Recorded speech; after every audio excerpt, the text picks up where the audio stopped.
Hi friends, कशा आहात सर्वजण? सगळ्यांचं नवीन एका व्हिडिओजमध्ये स्वागत आहे.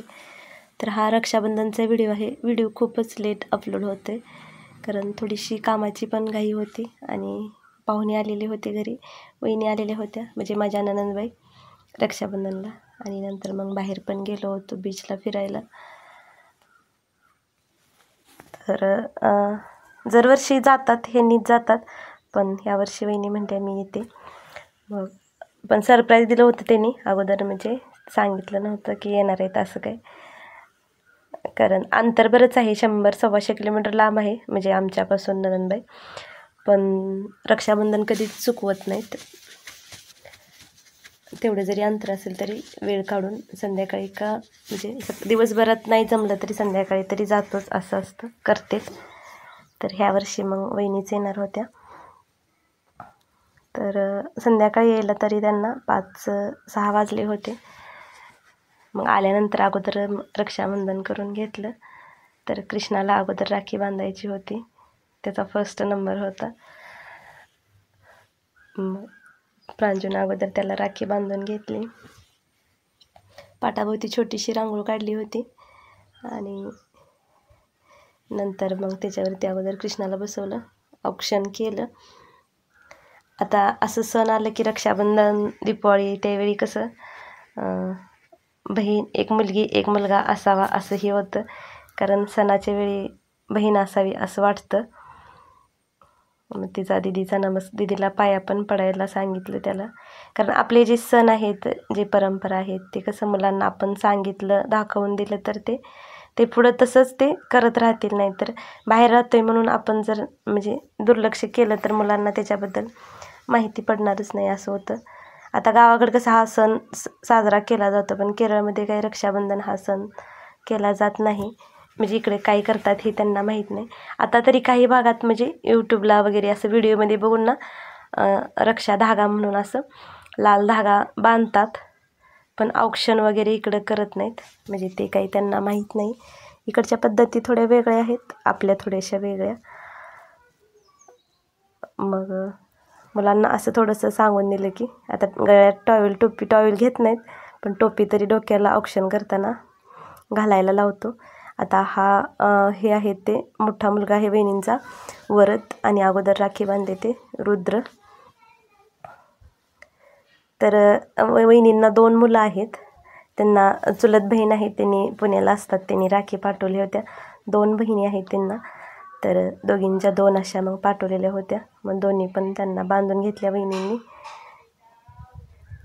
आणि आता राखी पण इकडे भेटतच नाहीत, ते आपण गावाकडूनच, मग असं कोण पाठवणार असेल आपल्याला तर मग एक्स्ट्राचं पाठवा 2-3 असं सांगून देतो. तरी आता ऑनलाईन भेटते, त्यामुळे मग ऑनलाईन मागवल्या तरी चालतात. मग नंतर ह्यांना पण वहिनींनी राखी बांधून घेतली. आता लहान वहिनी मोठे आहेत, ह्यांनी 2 नंबर आहेत आणि लहान 3 नंबर दीर आहेत, ते बाहेर असतात, आंध्र प्रदेशला असतात. ते पण गेल्या वर्षी ते आले होते.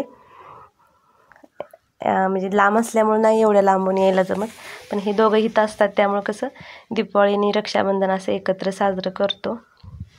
दिवाळीला शक्यतो नाही जमत वहिनींना, त्यावेळी त्यांनी जातात. रक्षाबंधनला मग कधी जमलं तर येतात, नाही तर मग रक्षाबंधनला पण तेच जातात. मग त्यांना राखी बांधून ओळून घेतलं. आता त्या मोठ्या आहेत म्हणल्यानंतर त्यांच्या पाया पडलं त्यांनी. कपडे वगैरे काय आणलेलं होतं ते केलं.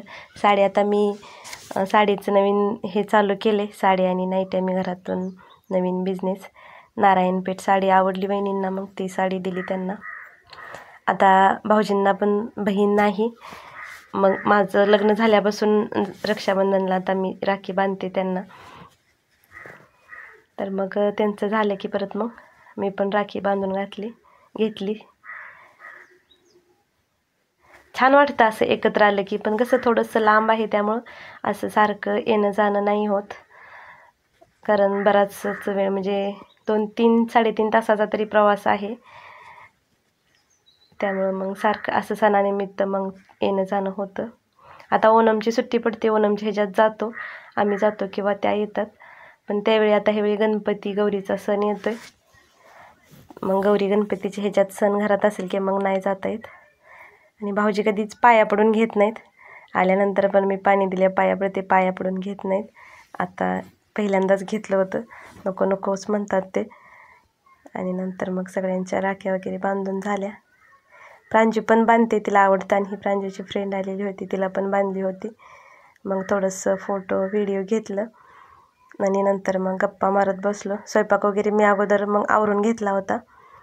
यायचं माहीत झालं की लगेचच मग त्यावेळी काही स्वयंपाकाचं शूट घेतलंच नाही, घाई गडबडीत. मग स्वयंपाक आवरला, परत म्हणलं आलं की कसं निवांत असं गप्पा वगैरे मारायला होतात. आणि मग दुसऱ्या दिवशी सकाळी मग आम्ही बीचला जायचं होतो. आणि आदल्या दिवशी स्वयंपाक बघा, ही पनीरची भाजी, तांदळाची खीर, भजी, मसाले भात आणि चपाती असं जेवण मी बनवलं होतं. पण रात्री शूट घ्यायचं ना लक्षातच आलं नाही जेवताना. गप्पा मारत मुलांच्या खेळण्यात इकडं तिकडं वेळ गेलेला समजलं नाही. हे एवढंच बाकी राहिलेलं होतं. भात संपला होता, चपाती 1-2 चपाती बाकी आणि भाजी थोडी जास्तच पनीरची बाकी राहिली. पनीरची भाजी शिवी झाली आपण छान लागते. मग सकाळी नाश्त्याला पण थोडीशी राहिलेली आणि खीर पण छान झाली. नंतर कॅलिकटला गेलो होतो. मॉलाचा मोठा मॉल झालेला वायनाड साईडला, त्या साईडला बीच नाही त्यांना. आणि इथं आमच्या जवळ आहे म्हणल्यानंतर मुलांना कसं पाण्यात खेळायला थोडंसं बीचला जायला आवडतं. मग सकाळचा नाश्ता वगैरे आवरून मग गेलो होतं तिकडं कॅलिकटला. ते पण लांब आहे, 40-45 किलोमीटर येतं आमच्यापासून. सकाळचं लवकरच आवरून घेतलं आणि गेलो. मग म्हटलं दिवसभर फिरायला, कारण संध्याकाळी परत त्यांना रिटर्न जायचं होतं, कारण सोमवारी सकाळी मग स्कूल आहे मुलांचं म्हणल्यानंतर. मग मॉलमध्ये जास्त काही खरेदी वगैरे नाही करत, कारण खूप महाग असतात. पण मुलांना थोडंसं खेळायचं होतं, गेम्स होत्या खेळायला. मग मुलं थोडीशी गेम खेळली आणि कृष्णा असं ज्या छोट्या छोट्या गेम होत्या त्याच्यामध्ये तो बसत होता.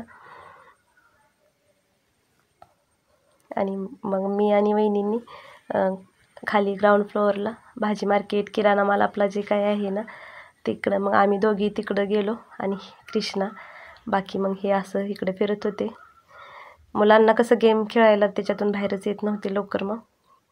मग मी आणि वहिनी मग तिकडे गेलो होतो. प्रांजूला आणि आत्तूला आईस्क्रीम खायचं होतं. आत्तूला खायचं नसतं, प्रांजू जबरदस्तीने देत होते, कारण सर्दीचा त्रास होतो. मी पण नाही घेतलं, कारण मला पण सर्दी लगेचच होते, त्यामुळं मी थंड शक्यतो टाळते. उन्हाळ्यात खाते, पण आता थोडासा पावसाळा पण आहे म्हणल्यानंतर नाही खाल्लं. नंतर वरद, रुद्र आणि प्रांजू या कारमध्ये बसून खेळत होते. यात कृष्णाला अलाउड नव्हतं, हाईटनुसार असते त्याच्यामध्ये. नंतर मग मी आणि वहिनी मग खाली भाज्या बघायला गेलो. सर्व प्रकारचे फ्रूट्स भेटतात, कोणत्या प्रकारचं नाही असं नाही, पण भरपूर असं रेट असतात. आता फॅशन फ्रूट इथं घराशेजारीच भरपूर अशी झाडं आहेत, पडून जातात खराब होऊन. पण बाजारमधून घ्यायला गेल्यानंतर त्याचं रेट बरंचंच आहेत. मग फ्रूटचं काय पेरू फक्त घेतलं होतं, पेरू छान भेटलं. बाकीचं मग इथं आम्ही राहतो तिथं पण भेटतातच फ्रूट्स, आणि सिजनेबलच फ्रूट खातो. बाकी जास्त मग असं आधीमध्ये आता कलिंगड, टरबूज हे आता पण फ्रूट्स अवेलेबल आहेत, पण आता नाही ते खात. वाटाणा 300-380 रुपये किलो होता. शेवगीच्या शेंगा फक्त घेतल्या 22 रुपये किलो आहेत म्हणल्यानंतर. ड्रायफ्रूट्स वगैरे, खजूर तर भरपूर अशा प्रकारचे खजूर, म्हणजे जे काही पाहिजे ते आपल्याला तिथं म्हणजे सर्व साहित्य एका ह्याच्यात भेटून जातं. पण खूप असं मोठं आहे, फिरूनच ना पाय दुखायला लागतात, म्हणजे एवढं असं आहे. आणि नंतर मग तिथून बीचला आलो. 4-4:30च्या वेळेस तिथं आलो होतो.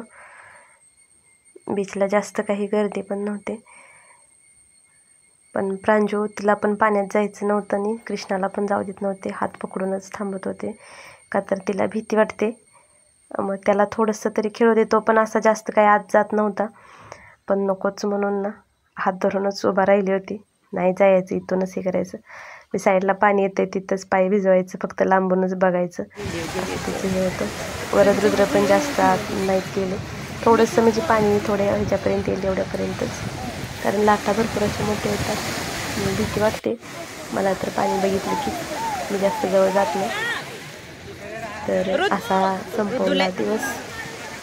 कसा वाटला व्हिडिओ कमेंट करून नक्की सांगा, आणि चॅनलवरती जर नवीन असाल तर चॅनलला सबस्क्राईब नक्की करा.